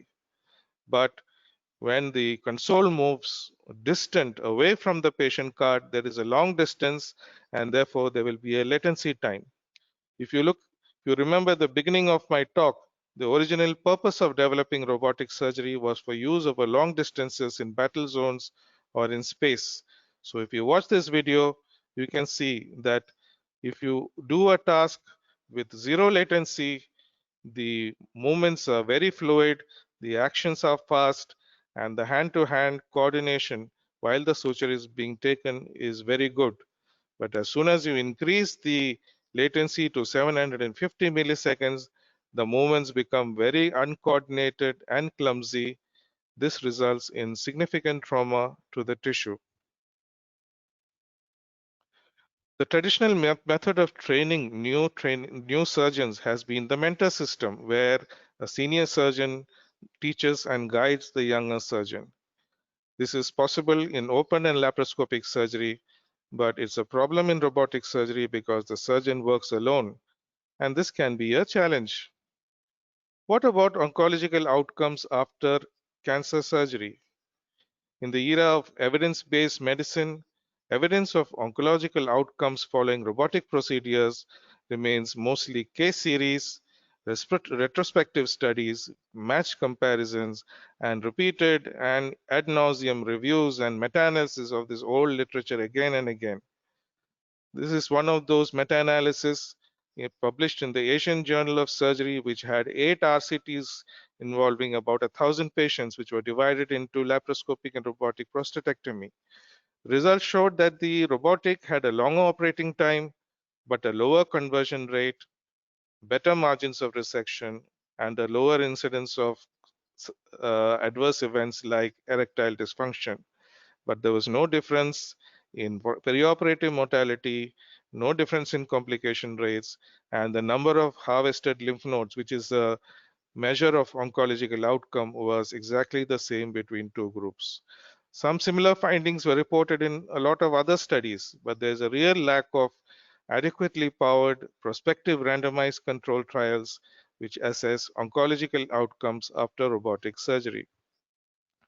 This is one of the very few well-designed prospective RCTs regarding oncological outcomes in minimally invasive surgery versus open surgery. So this is minimally invasive surgery versus open surgery and not just robotic surgery. There are about 600 patients which were divided into minimally invasive and open surgery. About 15% of those were robotic surgery. And it was found that death from rectal cancer and locoregional recurrence was much, much higher in minimal invasive surgery than in open surgery. So this created a big problem. In fact, this study was stopped in between because of the high incidence of death and loco-regional recurrence after robotic surgery. So this led to a warning in 2019 by the FDA saying that oncological outcome and the long-term survival benefits of robotic surgery is not well established and it needs further study. One of the most secret fears when a layman thinks about the robot is the fear of them going rogue and malfunctioning. This fear has been tapped into by numerous hit movies where robots try to take over the world. There was an interesting study in 2016 which detailed all the machine-related adverse events which were reported to the FDA over the last 14 years. Around 10,000 adverse events were reported, including broken bits of instruments, video issues, system errors, arcing of cautery, etc. About 144 deaths and nearly 1,400 patient injuries were noted. What we are interested more is the unintended instrument operation. Around 10% of all injuries malfunctions reported were unintended instrument operation, which is a high number.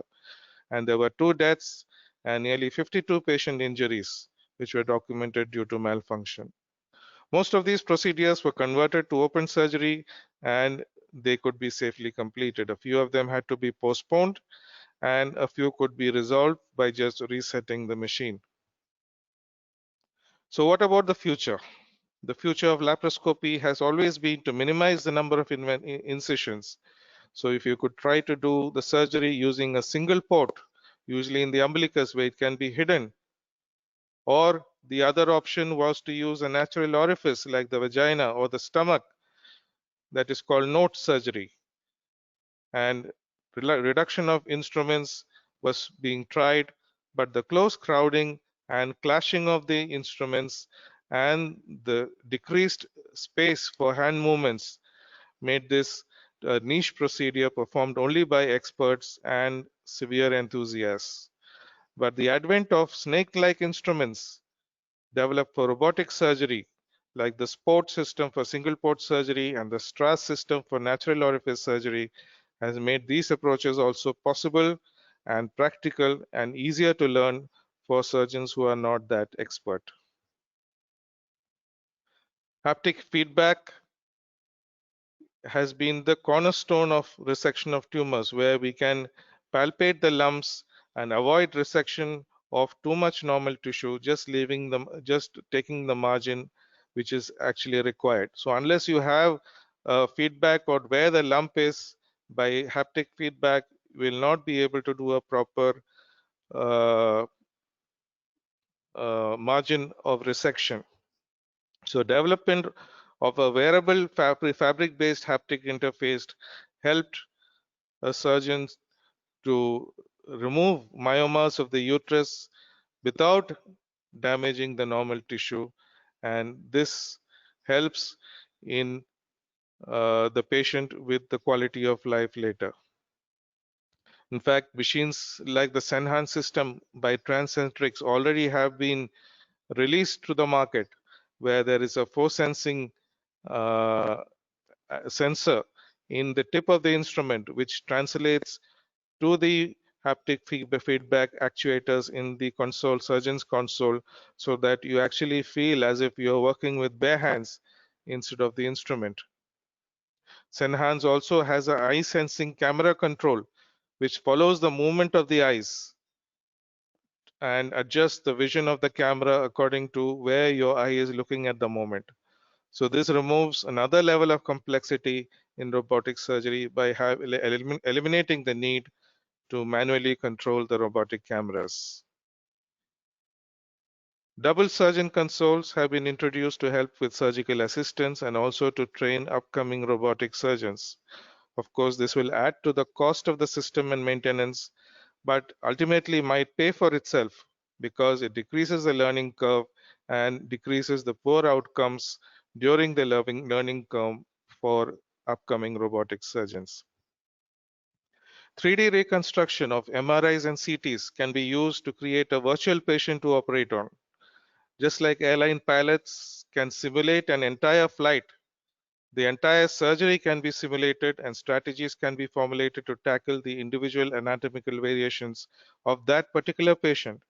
So this will not only help surgeons to plan surgeries better, but it will also help young surgeons where they can simulate the entire surgery on the simulator using the 3D reconstruction instead of practicing their skills on live patients.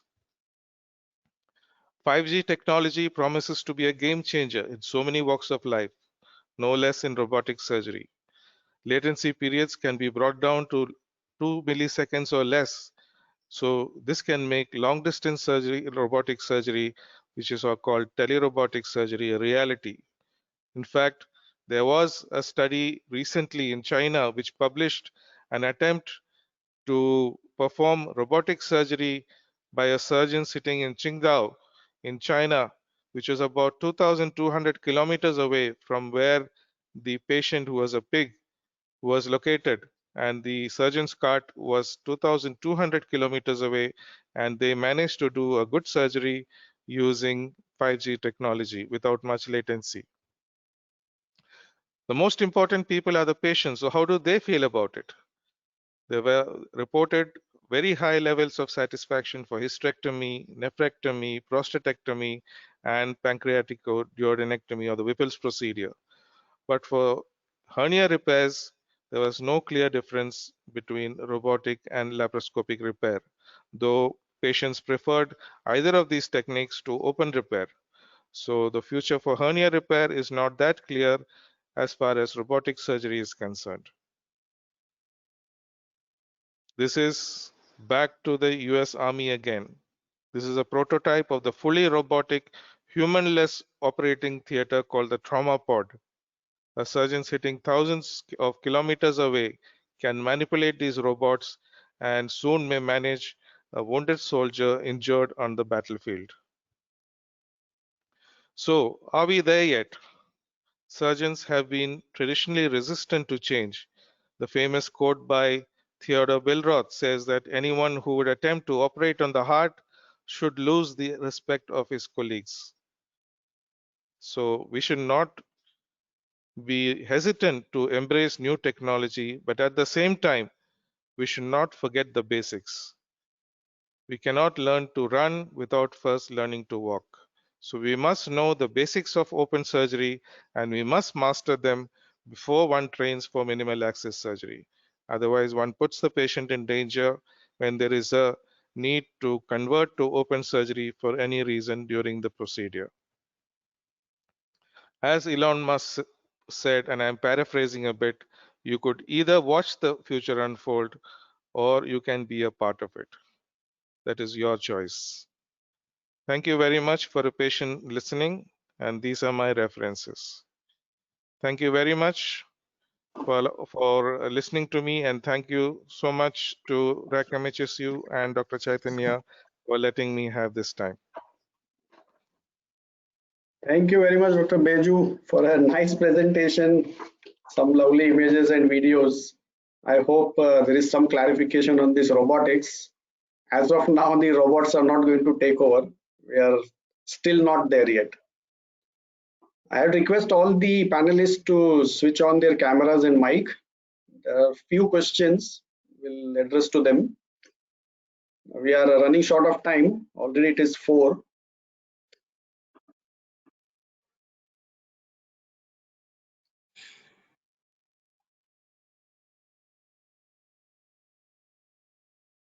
Yes, Dr. Azlan, there is one question.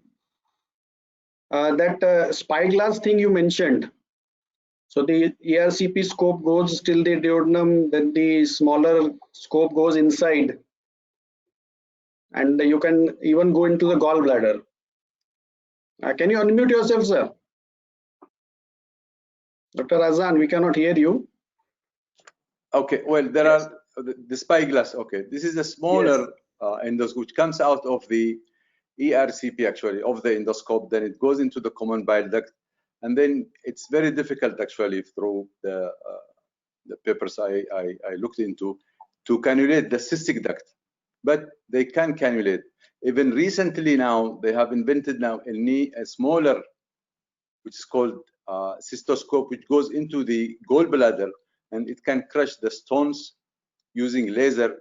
This is actually still newer method, but they can extract the stones and put a stent. Now, of course, you have to choose the patient to whom you are doing this, because some of them, you cannot do surgery on them.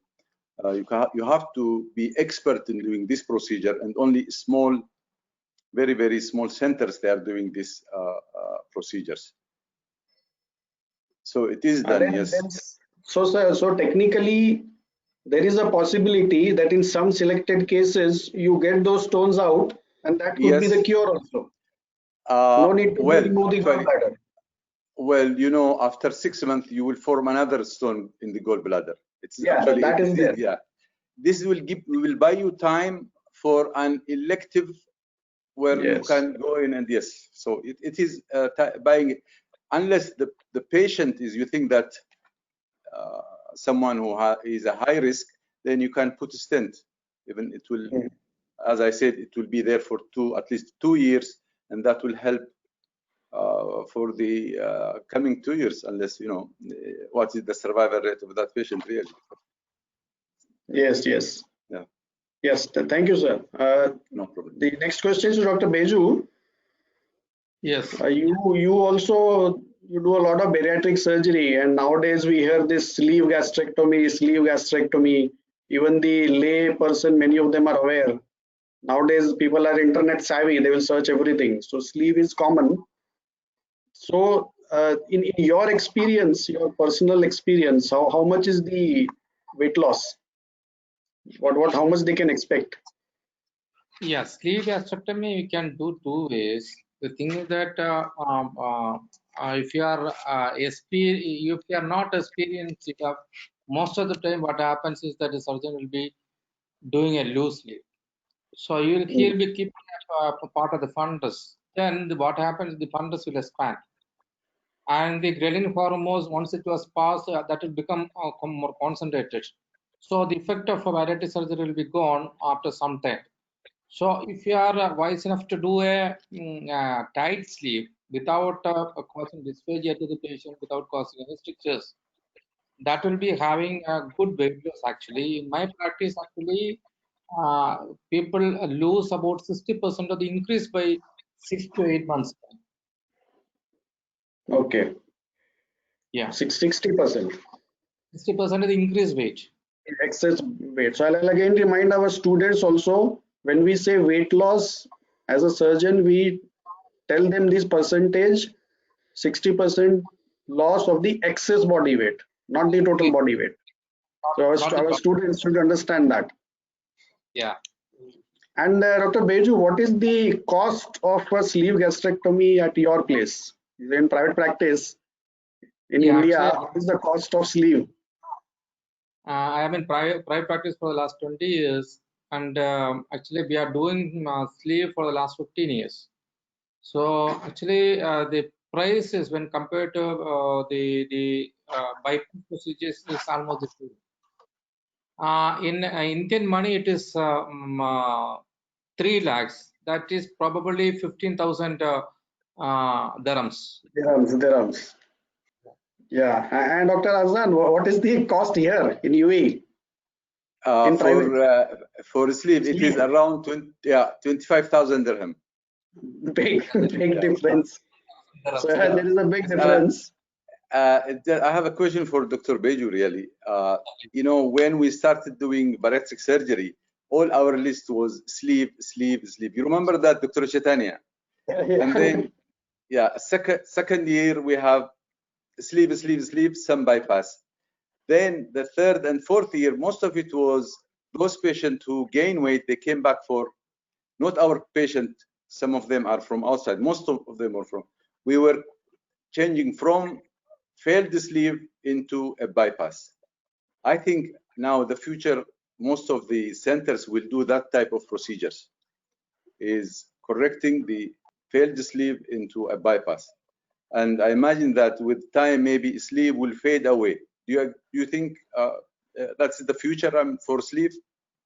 No, I don't think so. The thing is that actually if the surgeon is experienced enough, the surgeon can measure the sleeve, means he can make the sleeve such a way that that will be tailor-made for the patient. So it's not that it's mainly happens because the eating habit of the patient post-operatively. We will have to train them very clearly that the patient should not be taking any grains with the water. You should not be gradually increasing their the, uh, the food. If you take half a quantity today, tomorrow you are making it 3/4, then you are making it full, then that is going to gradually increase the volume of the stomach. But if the patient is maintaining the same food quantity, the stomach will not expand much, especially when you are doing a tight sleeve close to the sacral. So I think this will stay here. That will stand the test of time. But we'll have to do it judiciously. That we'll have to do a tight sleeve in the cases. But of course, if you want to have a metabolic control of other diseases, especially diabetes mellitus and dyslipidemia and all, it's always better to go for a bypass procedure. Now, the one anastomos bypass is getting momentum, and actually, many of the centers, because many of the centers are doing it. That probably may, because the ease of doing, and probably that is giving a better control of diabetes mellitus and other comorbidities. That is probably may go to stay. Okay, thank you, Dr. Beju. Dr. BG, for your robotic surgery, there is a question. If you can quickly recap the adverse events in case of robotic surgeries. You had explained them, but we can quickly recap. Yes. Yeah. Most of the adverse events were instrument and machine related, like problems in the cautery, problems with breakdown of instruments, problems in the machine movements, which most of them are unavoidable. There was but some problems, about 10% out of 10,000, but this was, remember, this is 10,000 reports in about maybe 5 million robotic surgeries. So it's a very small rate of adverse events. But even then, 10% of that is a large number. But most of these adverse events could be dealt with by converting to either open surgery or by resetting the machine. Only a few of them resulted in injuries or deaths to the patients. Yes, thank you, Dr. BG. Overall, there are very few questions. So we sometimes we tell to the students, either everyone has understood or no one understood. There was just one questions. I modified them. So we are already running out of time. So we'll wrap up now. All these three topics we do give an overview to our students also. So it should benefit to our students. But as a message to all others, this robotic surgery is not scary. We are still not there yet. The take-home messages: the sleeve gastrectomy is still in place for weight loss, as Dr. Beju said. And if you want to tackle the diabetes and other metabolic issues, then bypass can be thought of. And in biliary, there's a lot of new things are coming up, as Dr. Azan had explained regarding this drainage. So it does helps in tackling the complicated cases. So with this, we'll wrap up now. I would like to thank the president of RAKCOMS, Dr. Guru Madhva Rao, our dean, Dr. Biliary, our three panelists, Dr. Azan, Dr. Beju, and Dr. BG. And a special thanks to our IT team, Mr. Nasir, who is always handling this webinar thing, and he is operating the portal right now. And for the delegates, there will be a CME quiz, which is mandatory by the Ministry of Health and Prevention. So this quiz link you will get in the email tomorrow. So you can click on that link and answer those questions. There are 20 questions, and ministry requirement is 50% should be answered correctly. And the handouts of these three talks are on our website. In that email, you will also get the link. So you can even refer to the handouts for the quiz, and it will come to you tomorrow. And the certificates will be delivered around a week from today, maybe after 10 days. All those who attended and answered the quiz, scored 50%, they will get these e-certificates as a PDF in their email. So you don't have to click anywhere to get it. It will be delivered to your email. I hope there are some take-home messages for everyone. We had a diverse audience. This was a surgical CME, but there were very few surgeons. Majority were students and other department faculties and medical faculty. So even if there is few take-home messages from all the three talks, that serves our purpose, which is just to keep you appraised with the newer technologies coming up. So with this, we wrap up and we sign out. A very big thank you to all the panelists for sparing their time. Thank you very much, sir. Thank you. Thank you. Thank you, everyone. Thank you. So we'll say bye. Bye-bye.